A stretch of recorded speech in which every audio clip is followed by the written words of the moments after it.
I'm gonna be 100% honest with you, Brian. I ain't with none of this shit they got going on. I feel like Al Haymon and Steve Espinoza is bullshitting because why is we doing a press conference on a computer when you got guys like they don't do Floyd shit on a fucking computer when he fight a YouTuber. They don't do nobody else shit on the computer, but they want to do my shit on the computer. So that's telling me they don't give a fuck about me.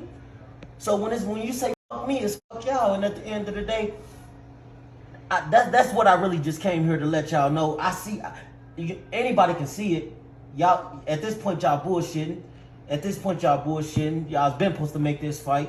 Y'all giving us dates. Y'all keep pushing our dates back. Like y'all, come on man, who the fuck do a 6-month camp?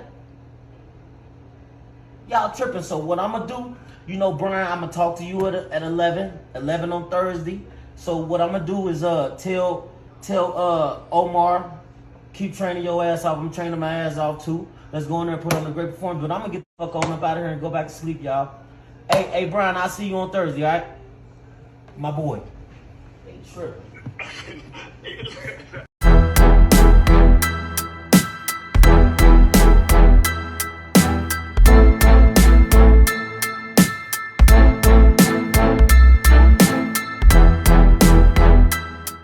Judging from the last press conference, you're clearly a little bit pissed off that everything was being done virtually, and now we got you today. Does that mean we're going to see an Adrien Broner and AB that's going to be coming out with some fire in his belly? Like you're going to make this a war? I know normally you're a sniper that likes to wait, but does this seems like you have a chip on your shoulder? Is this going to be a kind of a different AB we're about to see? Man, listen, man, I'm gonna go in there and do what I gotta do to get the victory. If I gotta bang to get the victory, I'm gonna bang. If I can sit back and be a sniper, I'm gonna sit back and be a sniper. But I'll tell you one thing, man, I'll be ready for whatever Omar Figueroa brings to the table. Do you think that Omar, the guy who normally throws a lot of punches, is very active? Do you feel like maybe he's going to give you some chances to maybe snipe and get that counter shot? And maybe put him down. No, we don't know until that first bell sound off. So I'm gonna just keep preparing to my best ability, and August 20th I'll be ready. Man, best of luck to you, AB.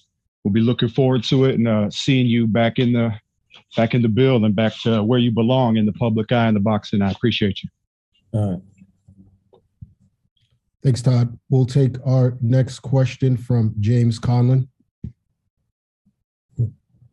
Hi, Adrien. Adrien, I spoke to your coach there the other day at the virtual conference, and he said that it was important for you now to align yourself with people that really care about Adrien Broner, and the days of the entourage that surrounded Adrien Broner are gone. Has that been an important element for this camp for Adrien Broner to lessen down all the voices in the background and get people centered that really care about Adrien Broner?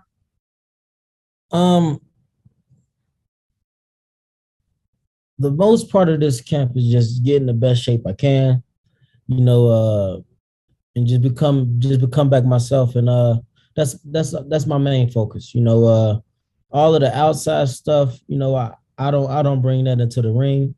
I don't bring that around me while I'm in training camp. So, right now I'm just focused on boxing. And Adrien, in terms of your opponent, Omar Figueroa, he's spoken publicly about his troubles and he's just relieved to get back into the ring and get boxing, and his motivation is one step at a time. You seem to have real ambitions to get back in a sort of title run and sort of stuff.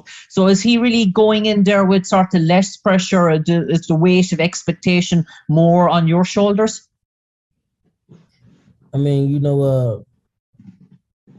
I'm Adrien Broner, 4-time world champion in 4 different weight classes. So, the expectations for me is always high. When I go in the ring, I know a lot of people expect a lot of great things out of me. So, I'm used to it. For me, man, I'm just going in trying to get the victory. And finally, Adrien, you've made so many statements throughout your career and so many milestones and achievements. Do you think there's still 1 or 2 statements that Adrien Broner has left in the tank in terms of really good memories to come in the future? And is that why you're persisting with this adventure? Because you've achieved so much. Is that the case for Adrien Broner to have one final stand, one final moment he can look back on? Hey, man, you talking to me like I'm 65 years old, man. Do you know who you talking to, man? I'm AB, man. I know, yeah. You tripping. Thanks, Adrien. Best of luck in the fight. All right. Thanks, James. We will go now with Michael Woods. Michael, you have Adrien.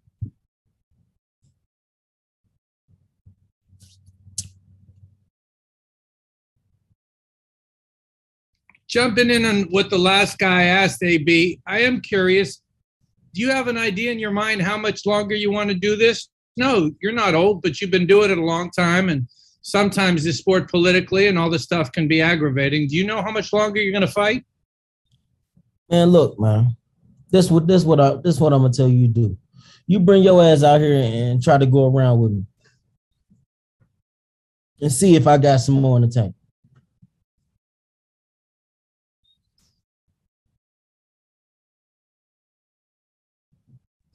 What's wrong with these people? I guess Michael doesn't have any more questions after that, so we're gonna move along. Let's go with Matt in 2. Matt, you're on with Adrien. Cheers, Adrien. Hope you're well. Adrien, you're a 4-weight world champion. You're one of the quickest to ever do it. Do you sometimes feel in boxing that you don't get the credit and the respect that you deserve? Man, and see, one thing I learned about boxing, man, and I learned this early on when I watched a lot of fighters. They don't really like know what they got or really like appreciate what they got until he retire or until he's done. And with that being said, man, I'm just gonna stay focused and just keep doing me. With everything you've been through, not just in boxing but in life, what's the motivation to come back again? Is it for your kids? Is it for yourself? What's the motivation to keep getting back in the ring? Of course it's for my kids. I got to keep providing for them, but the most important part, I'm doing this for myself, man. I know I can be champion again, and I know I'm going to become champion again, and that's what I'm doing on this run.